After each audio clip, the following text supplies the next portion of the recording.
Hola, el temps és anticiclònic, això vol dir que es garantitza jornades assolellades al cap de setmana i a més són dies on trobem molta amplitud tèrmica, molta diferència entre la mínima i la màxima a cotes baixes. Hem començat el dia, per exemple, a zones com el Pallars Sobirà, on les mínimes han estat per sota dels 5 graus sota zero, però en canvi a migdia hem arribat pràcticament cap als 18-19 graus de temperatura màxima. És el cas de l'estació de Sort.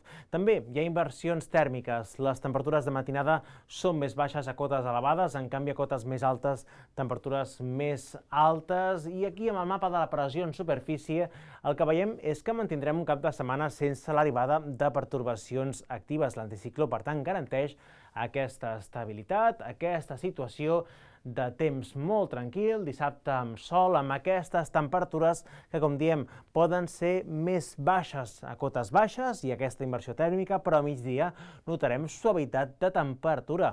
Les temperatures poden tornar a superar els 15 graus a cotes baixes i també a cotes elevades tindrem aquesta sensació d'ambient una miqueta agradable i amb poc vent.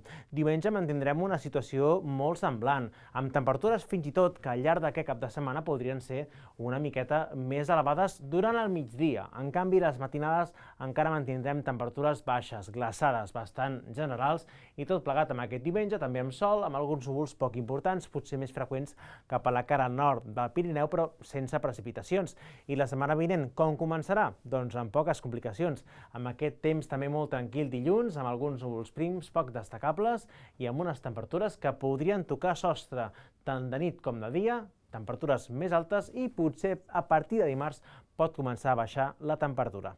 És tot des del Centre Meteorològic de Catalunya.